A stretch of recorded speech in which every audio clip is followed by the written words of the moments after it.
Hi, I am Solange Bryan, and you're watching WDT Media TV.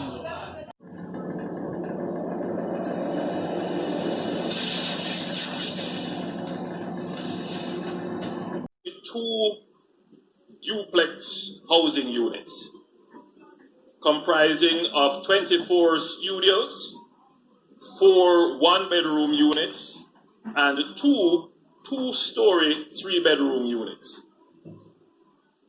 Of the 32 housing solutions that are being handed over, 3 have been allocated to the new social housing program, and therefore 29 have been allocated to eligible NHT contributors.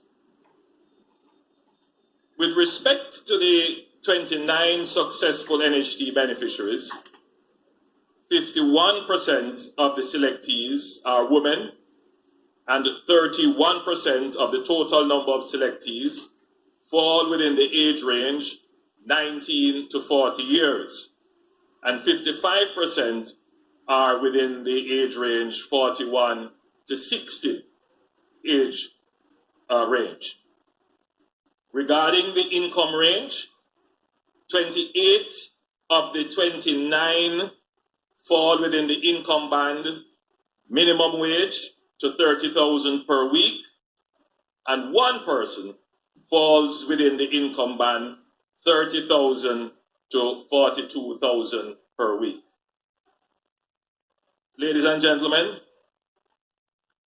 the income group that the NHT is now targeting is the minimum wage to $30,000 per week.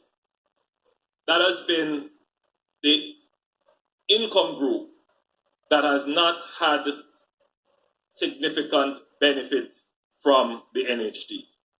So I'm very happy today that almost all the beneficiaries are from that income range.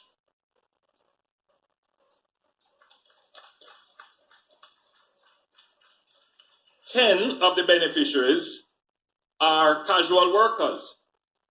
You know what we mean when we say casual workers. Some may be handymen, some may be washing cars at car marts, or casual workers. 7 work in manufacturing. They work in a factory somewhere.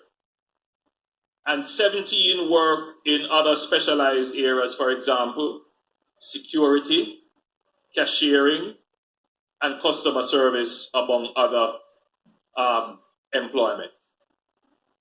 So, today I'm very happy because this is the group that we need to focus on and target in our society.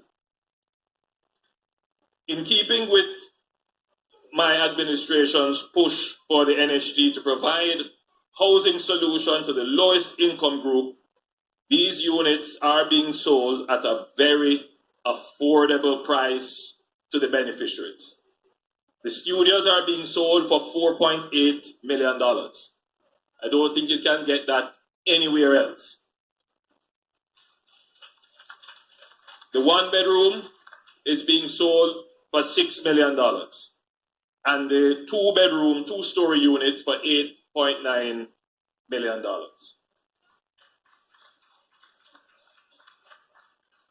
It should be noted, however, that these prices have been subsidized by the NHT. What does this mean? It means that the contributors of Jamaica to the NHT are paying for a portion of the full price of the unit so that you are able to afford the unit. In some instances, the subsidy would range from $1.7 million to $1.9 million per unit. Now, if any group in Jamaica needs a subsidy, which group should it be? It should be the lowest earning group.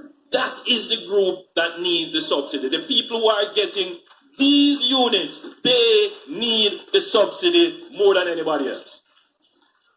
That is fair. That is equitable. That is what Michael Manley would have wanted.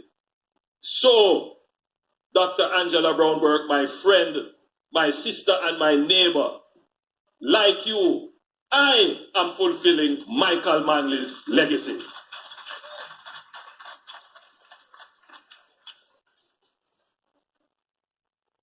There is a reason why my name has Michael in it.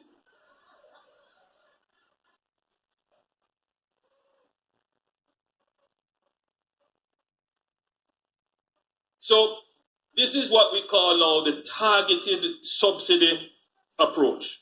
We're giving the subsidies to those people who really need the subsidy.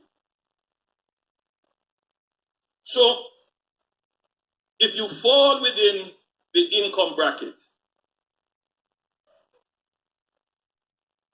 minimum wage to 30,000 per week, you get the subsidy.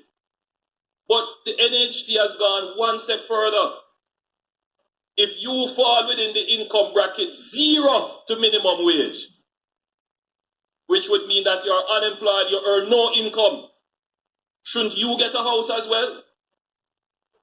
Should it be the case that you live in 2-piece supply, catch up with 2x4 and some zinc?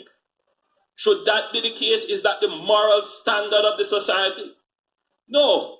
The moral standard of our society is that there should be a minimum shelter for every Jamaican, regardless of their income.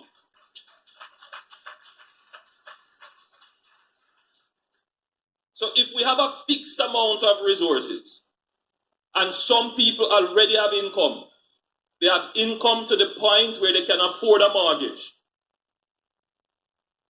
and then they get subsidy on top of that.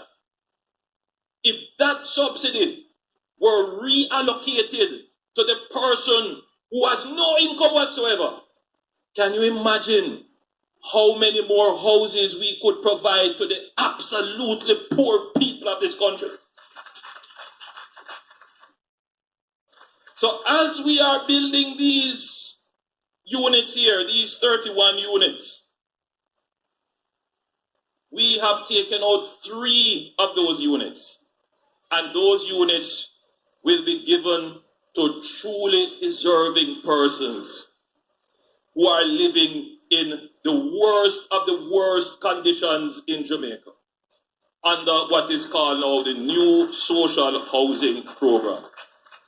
So the way in which we are doing it, the NHT isn't only just building now for contributors. That is its main goal and its main focus. That is the law, and that is what the NHT will continue to do.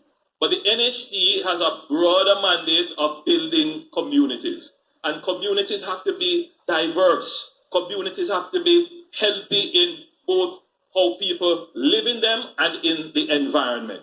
And so the NHT also has a mandate to support the development of diversity and healthy lifestyles and environmental health as well.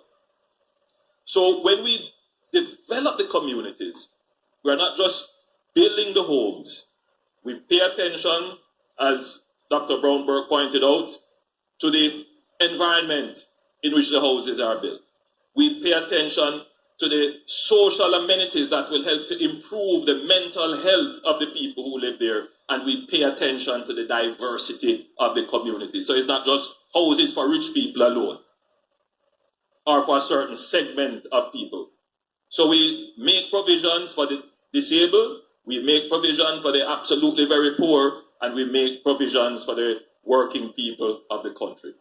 That is Michael Manley's vision and legacy, and I feel proud as Prime Minister that I am able to stand on his shoulder and deliver his promise. And